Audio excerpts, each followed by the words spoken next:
I'm just doing this video because I can't put up the picture because I should have done it.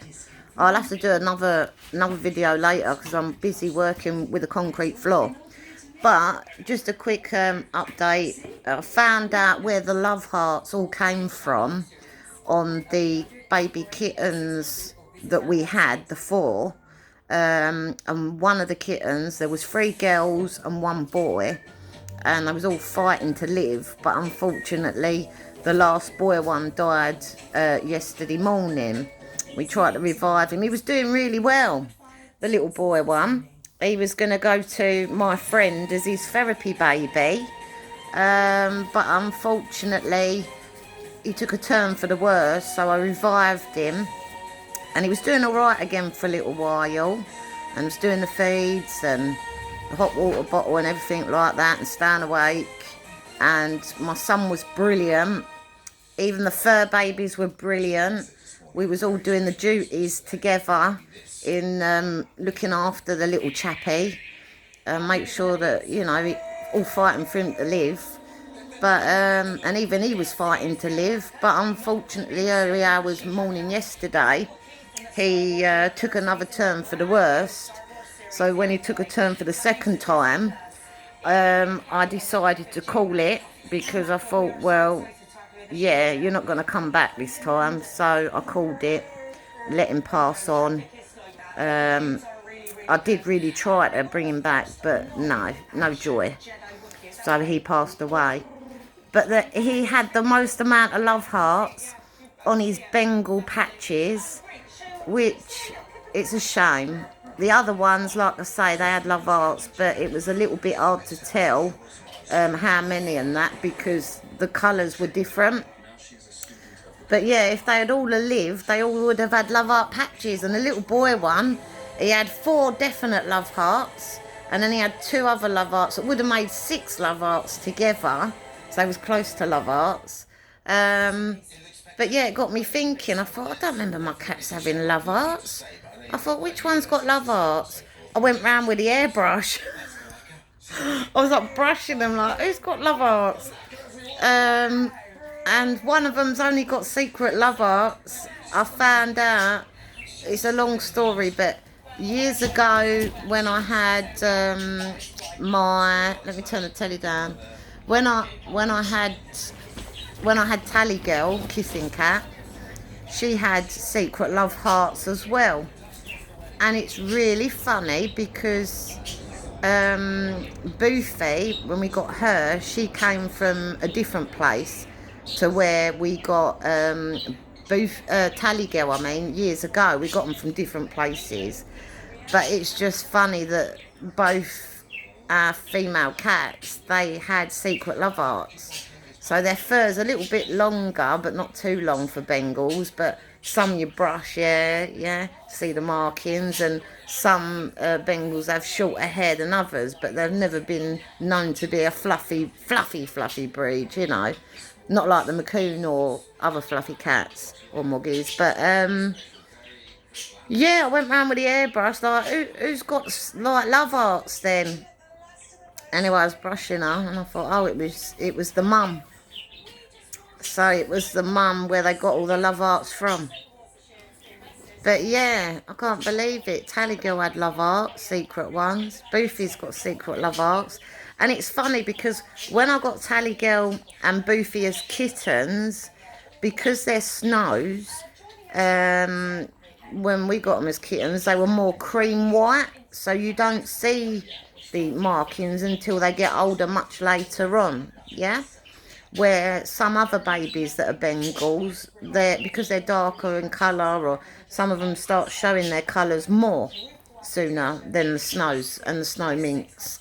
But yeah, it was fascinating. And yeah, so Tally Girl, Boofy had love hearts, and they were the fur baby cats, Bengals. But then you've got many years ago, when we first had our very first experience of having our own 1 litter of Jack Russell Cross Chihuahuas. Now my lady, the mum, she's got 1 love heart, but her love heart's really unique because it's black tan and then white, and it's a full love heart, and she's got it on the side of her leg. And we had 5 beautiful puppies. We had 2 girls and 3, yeah, no, hang on, yeah, 2 girls, 3 boys we had. And out of the puppies, they were born on Army Memorial Day, yeah. But it was really unique because 3 of the puppies had black love hearts on them. And I call them cow patches when they have the white fur, but then they had the different coloured patches, whether it be black, tan or blue, you know how it goes. But yeah, they had 3 black love hearts on 3 of the pups, which was lovely. And they was born on Army Day Memorial, which was very strange at the time, but it was just really beautiful. And obviously they all went to fantastic homes, but it was my first ever litter of puppies that I ever had in my whole entire life. All my life I've rescued other people's unwanted, dumped pregnant animals, or they've dumped the babies that have been born a day old, or they've dumped the babies and the mum, you know. So I've always had to look after and have like the responsibility that, you know, that was supposed to be other people's responsibility, where they've dumped them on us to help the fur babies and love them, help them, rehome them and rehabilitate and that. But yeah, my first one litter of pups, and I remember looking, where did that, because the dad didn't have it, but my lady did.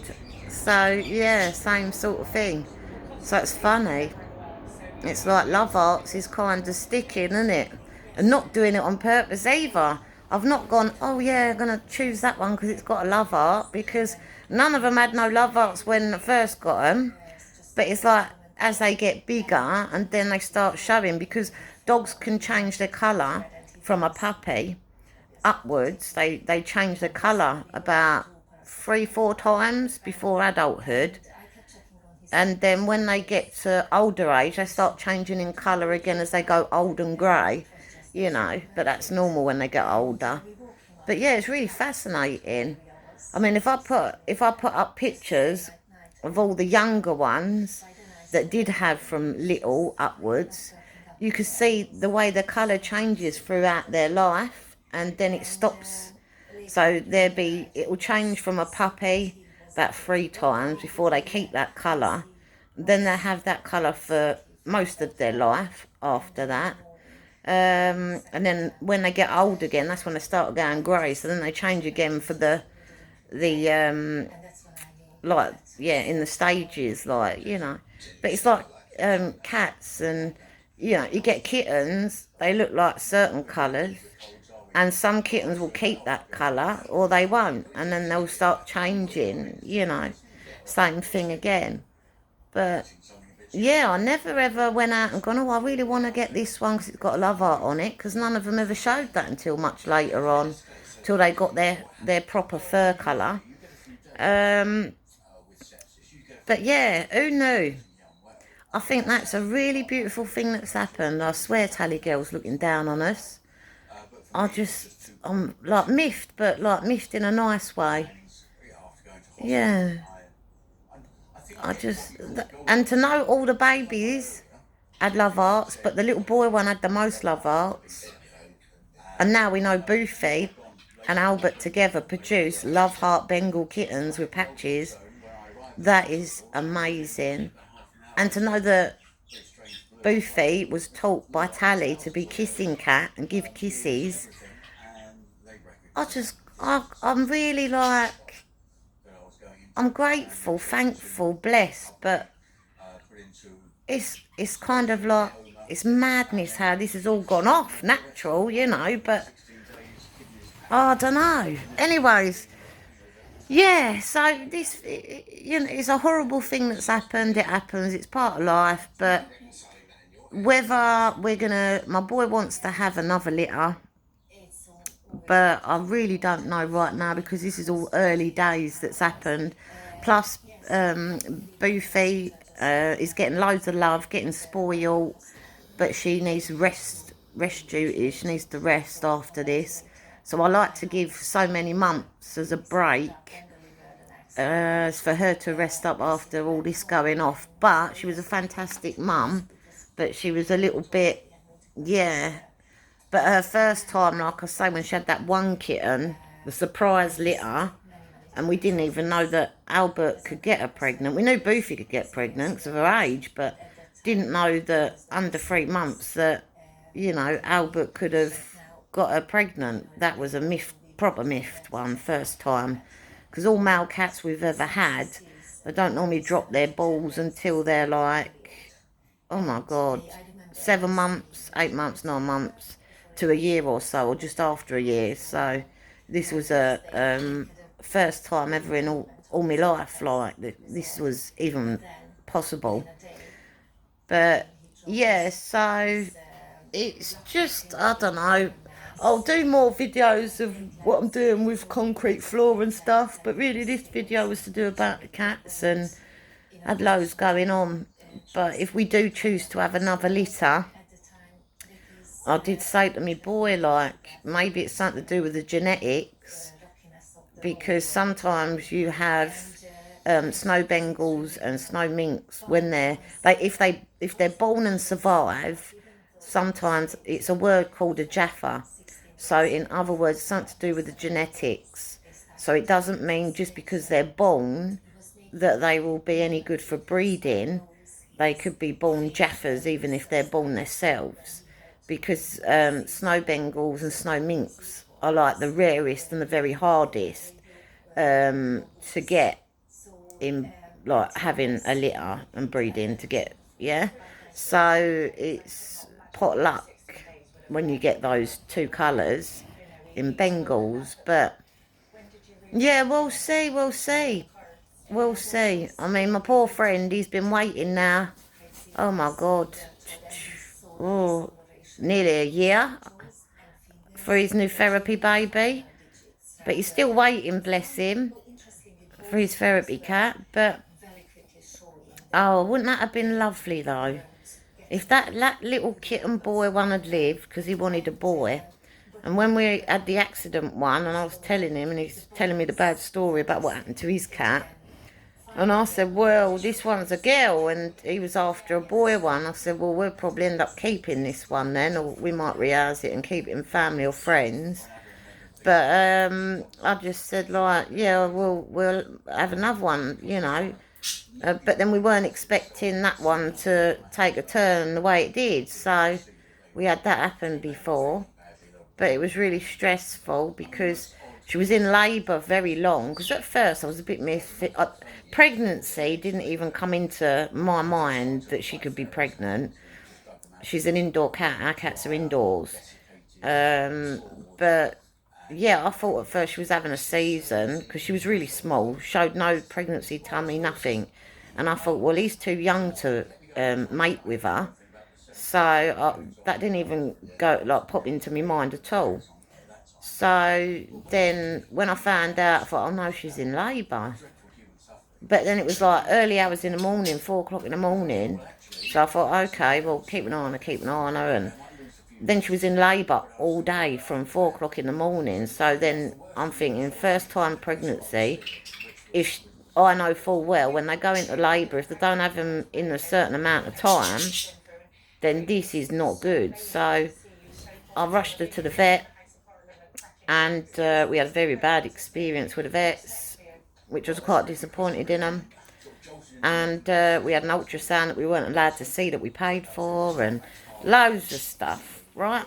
And then they were saying she couldn't give birth naturally, and all in the end they was talking about killing the kittens because they told us there was two. It turns out there weren't two, there was only one. But they was coming out of all sorts of things, and I didn't come in here for that. I didn't come in for neutering. I didn't come in here to kill the kittens. You're telling me to, but I want to see the ultrasound. You won't let me see it. And we had loads of stuff going on. It was really... Anyway, so we ended up leaving the vets and took our chances. We was going to go to another vet's, or we was going to take our chances. But in the end, she gave birth to the one kitten. It was born alive. But then it sort of then passed away. But then I can understand why. I've been in labour from 4 o'clock in the morning and then not having it till like later on, really late in the night time. So all that goings on. But this time round we had 4 born.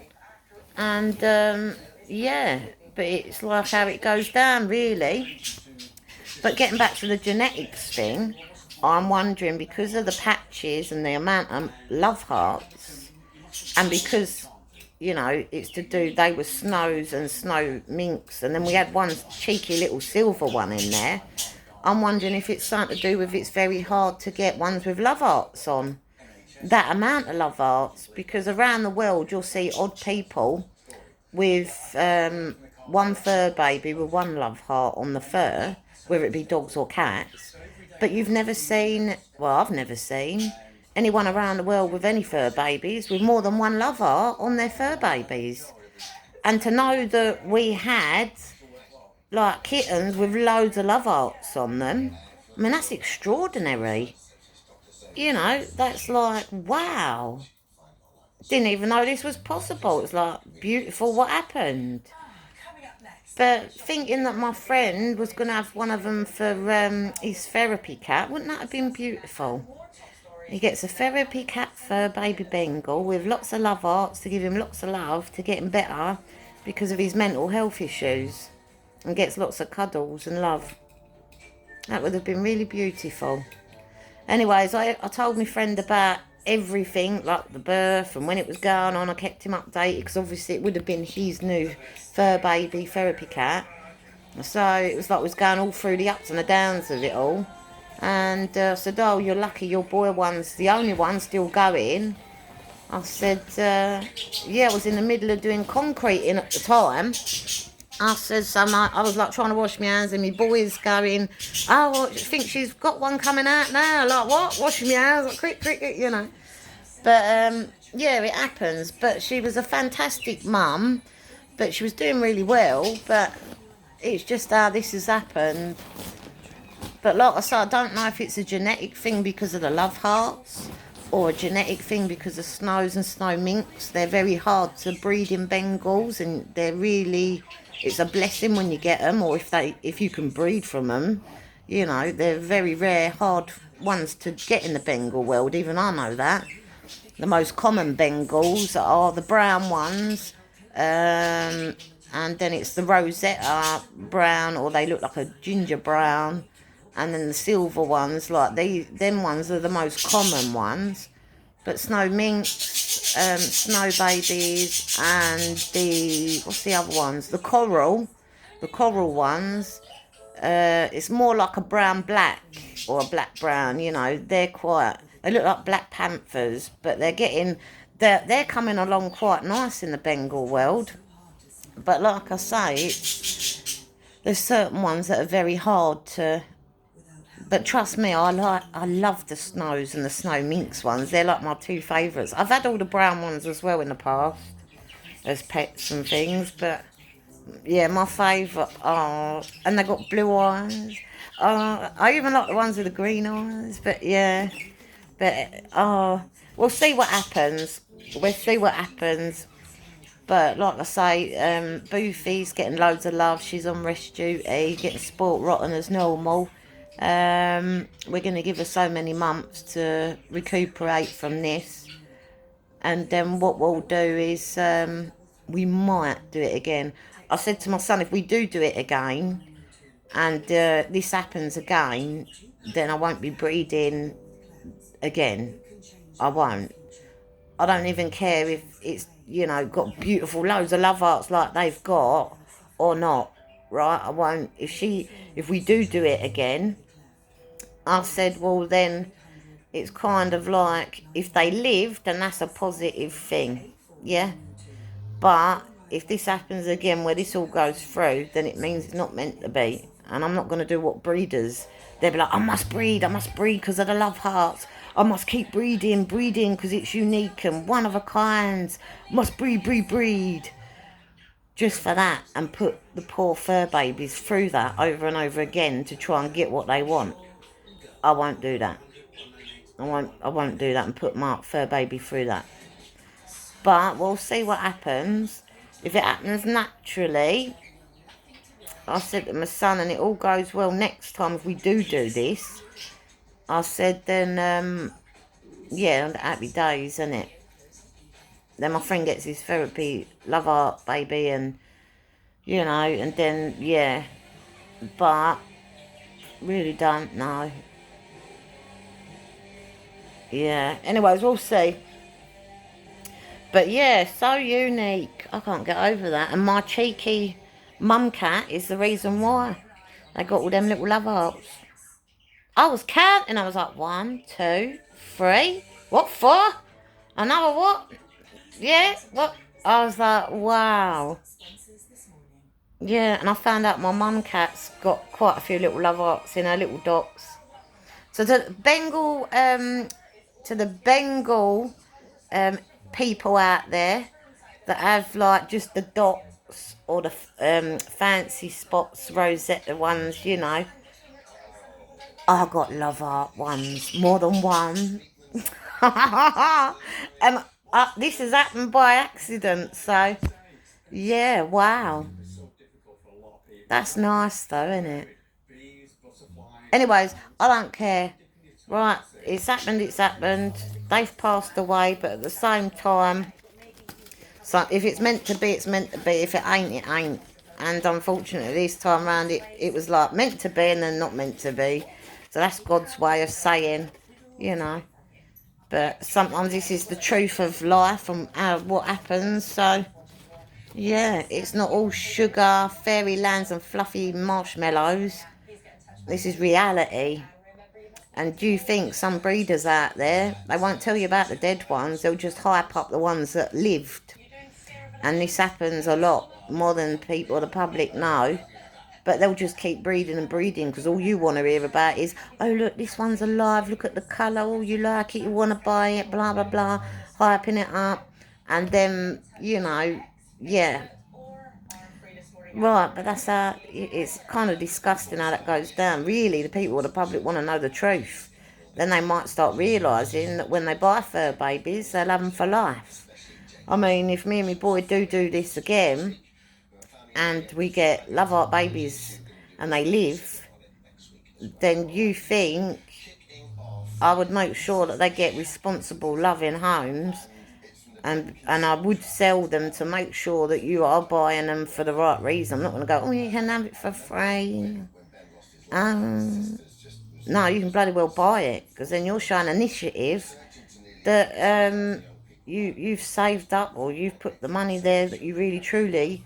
I want to make sure that my fur babies all go to good homes.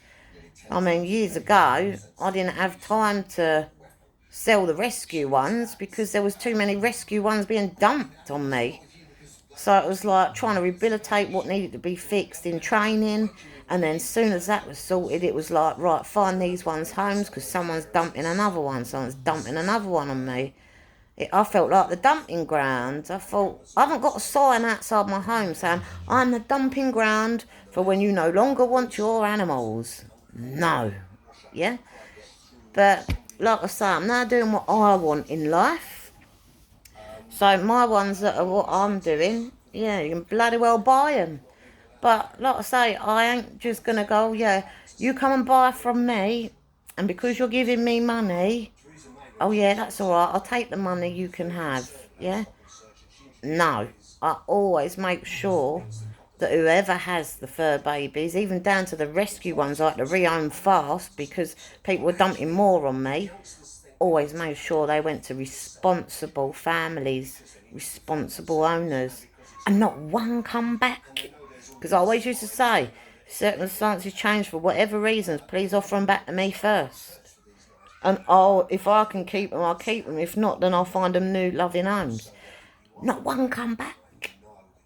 That's a massive compliment. Not one went on death row, because there was no death row going on in here. That's the whole point why me and a group of friends, and even my family started helping, that we went into saving them so they didn't go on death row or end up in certain shelters that are not really all rescue places. They're part rescue places, but part kill shelter. So, yeah, I was gutted when I found that out, when I worked in the industries. Gutted. I thought, I want to be a part of this, and you're killing more of them coming in than you are rescuing them to rehouse them. Like, don't take more in if you ain't got the space. Tell them to keep them until space frees up. Then you wouldn't be having to kill so many. But anyways, yeah, I always make sure that all of mine, whatever, when they go to proper families, they're for life. Not one come back. Not one come back. I'm chuffed about that. Right, love art kittens. Kissing cat, love art kittens. I mean, kissing cat, yeah. Because Tally Girl Kissing Cat, she raised and helped teach Boofy to give kisses. I was like, thank you. It was like old times of Tally Girl helping raise and rehabilitate, but instead we were keeping Boofy. And I just, Tally Girl made me laugh, even after she passed away. Tally Girl always made us laugh in the living, everybody.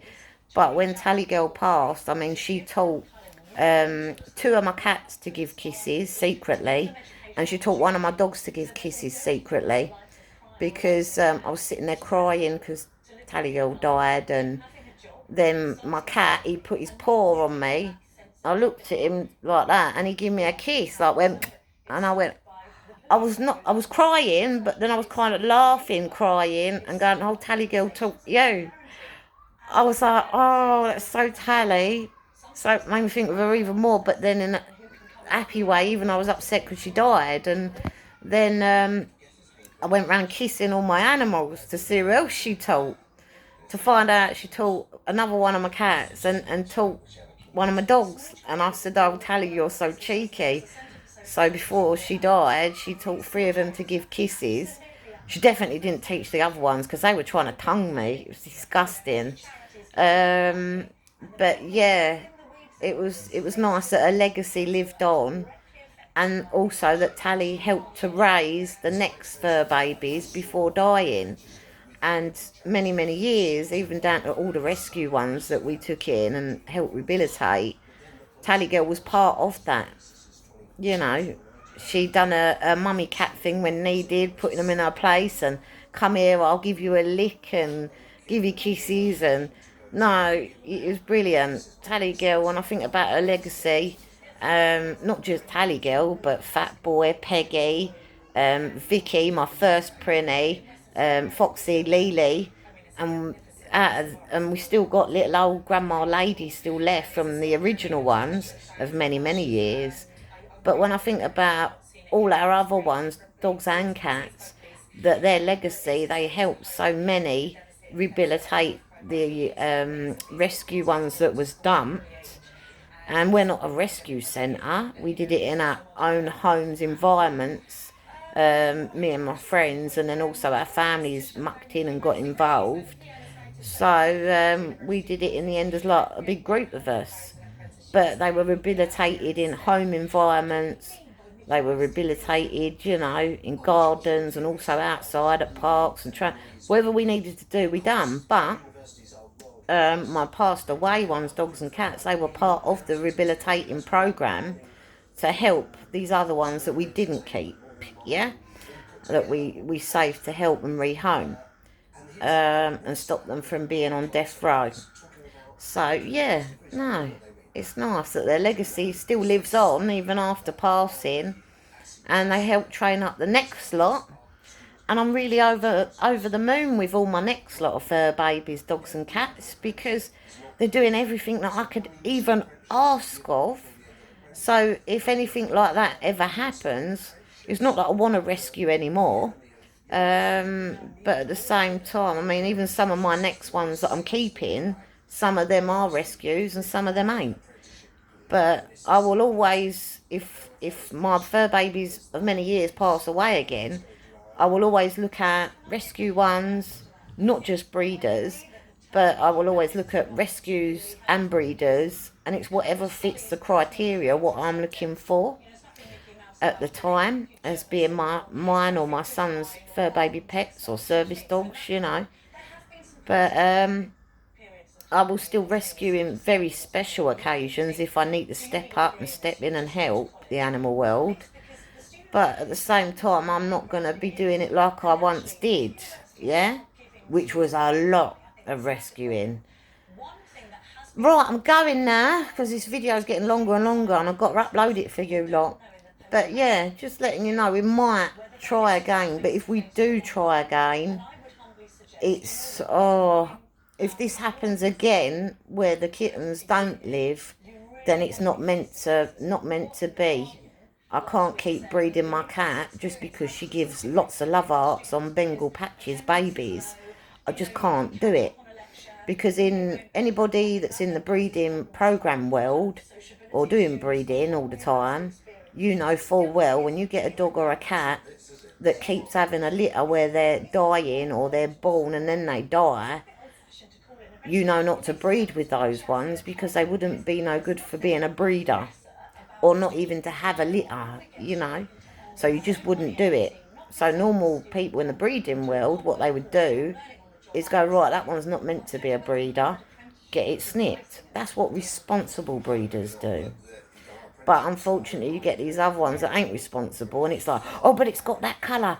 Oh, but it's got this. Oh, I've got to keep breeding until I just get one alive. Oh, they might die, but just keep going. You know, and that's horrible because it's not good for the fur babies and it takes a lot out of them. You imagine as a human being, you don't want to keep pumping out loads of children, do you? Because it makes your teeth wobbly, you lose your hair, you know, you can have all sorts of things, calcium problems, bone problems. You can have all sorts of things when you keep pumping out human children. And it's the same as dogs and cats as well. You just can't keep doing it. And you think dogs and cats, they're not just pushing out one baby or maybe twins. You know, they're pushing out more than that. And this is where breeding programs that people do, it gets ridiculous. And that's why you get so many people dumping them. Because there's too many. Every litter, you think every litter of kittens, they can have so many in one litter. Same as dogs. They have so many in a litter. And they live for how many years? Yeah? So you get what I'm saying? And people think, oh, I'll get one, I'll buy one. Oh, the novelty's worn off. Or I didn't really expect it was going to be like that. I want rid of it. And they don't understand that that dog or that cat you bought or you got, they live for years. And that's why I keep trying to talk about people that breed. Stop overbreeding. And that's why I wondered if they brought out, like, if there was like a computer page where all breeders could go on there and it says all rescue places are full up with unwanted dogs or cats. Nobody breed until these ones have all got homes that have been dumped in the rescue places. Then everybody has to take those ones on as their pets first. And then, oh, it's all right to all breeders on this computer database thing that you come on to check. You now can start breeding again. New ones. Because then that would solve the problem massively. It so would. Rather than breeders keep breeding. Oh, well, I've bred them, I've sold them, it don't matter. Oh, I've got to breed another one. I've bred them, I've sold them, it don't matter. It's like, if a lot of breeders turned around and said, and really cared about their breeding programs, and really cared about them fur babies they brought into the world, if they said to every person, for any reason your circumstances change, then offer them back to me first. Yeah? Then trust me. Do you think all these breeders would still be breeding? Because the amount you dump, imagine how many of their unwanted ones you bought or got get given back to the breeder. That'd stop the breeders from breeding. Because then now they've got all their other ones back that they've bred before. Now they've got to sort this out. You see what I'm saying? It's like there's lots of things that can be fixed for the better. But it's like, come on. It's time now. We all know there's change that needs to be made and done for the right reasons. Right. But anyways, that's why I don't breed like. I don't go, oh, breeding. I really don't do that at all. I mean, years ago, I had one litter of puppies for the experience. I really enjoyed it. And I kept one. And, cool, that was years ago. But I didn't sit there going, oh, I've got to have another litter. No. I didn't. Oh, well, I'm going now. Mwah.